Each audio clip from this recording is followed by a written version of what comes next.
if believing in God is important, and I'm a loving God, I'm an all-knowing God, I'm an all-powerful God, I want you to believe in me. Why? Why would I put my son on earth and all of these things?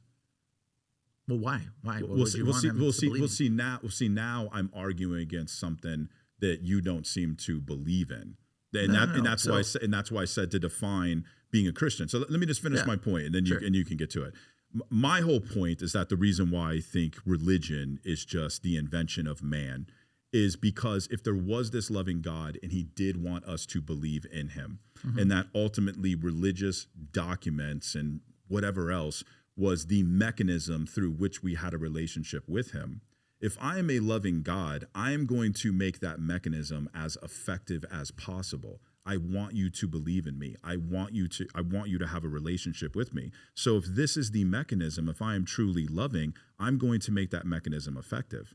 And if you look at religions, it's ultimately ineffective, and that's why we have so much disagreement. To this day. That's why you and I are sitting here having this debate, is because the whole mechanism through which a relationship with God is conveyed to people is highly, highly, highly ineffective. If it wasn't ineffective, we would not have atheists. We would not have a disagreement amongst religions and all of that. So that's a lack of intelligence, I think, in a lot of our world, really, that has degraded us to that status. Well, to me though, it's a lack of intelligence that comes from being unobjective, and being objective is dealing with facts without distortion created by emotions. And so I think that people, because they've been raised with religion, it's tied to their identity, they have some kind of crazy experience, they end up in prison, they want to know that, this is part of God's plan, on and on and on. But that's not my story.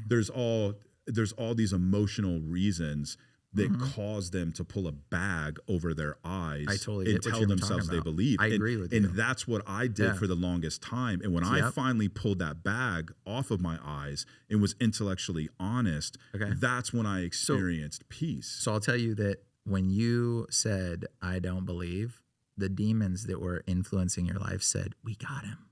Bye. And they gave you peace. But once again, though, that's how they work. Why would a loving God allow demons to exist and fool me? That's simple. It's simple. I'm just telling you. Yeah. It's simple to you because you have this entire construct, and I'm trying to tell you that when you're objective and you reject that construct, it's not really simple. And it really comes down to human folly. So if God didn't let the demons live and he didn't let you make free decision, he would be a tyrant. Well, see, I don't believe in free will either. God would be a tyrant if he didn't do that. Do you see what I'm saying? Like, what if you're just like, the minute you decided to go against God and he's like, poof, you're gone. That's not like you want to act like you have a perspective of God, but like you got to really try to understand the Lord in that regard. Well, so like, think about it this way. Imagine you are God, because you brought this up. Imagine you're God. And so you create all your little paper people. Okay. You create these little paper people and you're like, oh, this is my little person here. And you make all these little paper people. And then you program them to know that you're God. And they look at you and they're like, we love you, Lord Bryan. Are you going to feel anything from those paper people? No, you programmed them. You program them to know that you are Lord Bryan. You ain't going to feel anything. There's no emotion. There's no connection. So then let's say you create a bunch of paper people and you give them free will.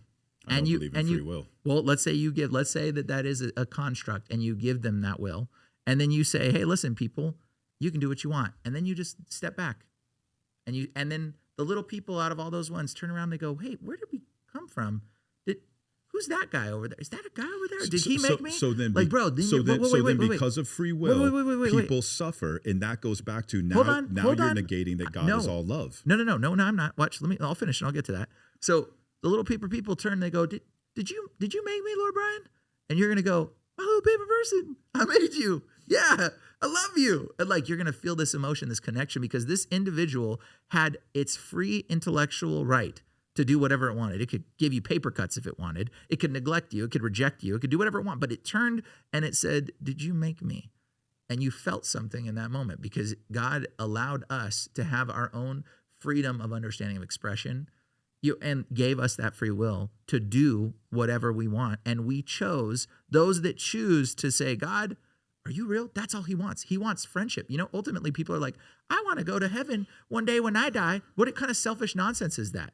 And you agree. Is God all powerful? Oh, just wait. I'll answer this one. But like you probably think like a lot of Christians' view is to go to heaven when we die. That's what you think the ultimate view of heaven of Christianity, I think right? that a lot are ultimately influenced by that. Yeah, that's the idea. Oh, let's go to heaven when we die. Bro, that's not the point. That is not the point. The point is to know God. He wants to be like your friend. Okay. He wants to know you. So you're making these claims, right? Mm-hmm. But what I'm trying to tell you is that when you examine the underlying logic, there's huge inconsistencies between what you believe. Okay. And like we can literally. Did what I just explained not make sense? No. Did what I explained not make sense to you? Well, if you let me get to it, I'll explain the logical inconsistencies. And this is like the mental gymnastics of why I don't believe with people that believe in religion is because you can sit there. It's the Socratic method. You can say, "Do you believe in this? Yes. Do you believe in this? Yes. Do you believe in this? Okay. Well, this and this can't be true."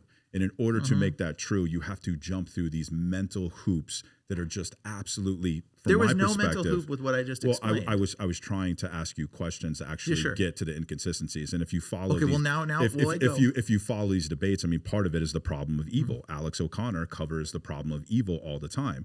If there is this all-powerful God, this all-loving God, right, all knowledge, all everything, okay, he has the ability to create free will.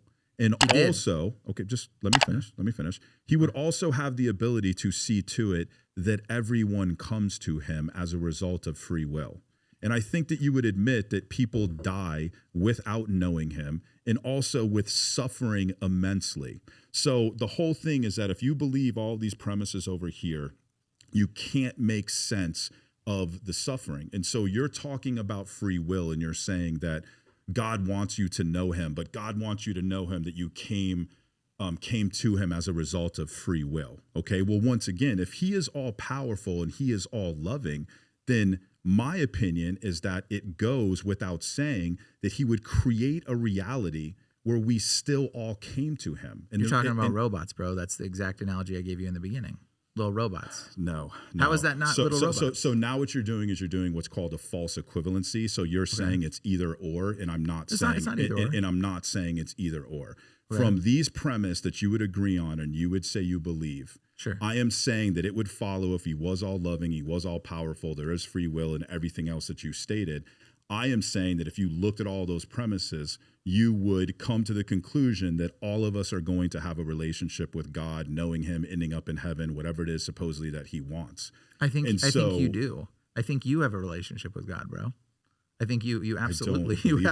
I don't. And once again, to me, you do. And to me, that goes back to you wouldn't be good. You wouldn't have the goodness in your heart if you didn't have a relationship with God. He's in you. Well, and to me, that's just life. What sustains life? God sustains life. What sustains life is a symbiotic relationship. Life doesn't happen without symbiosis.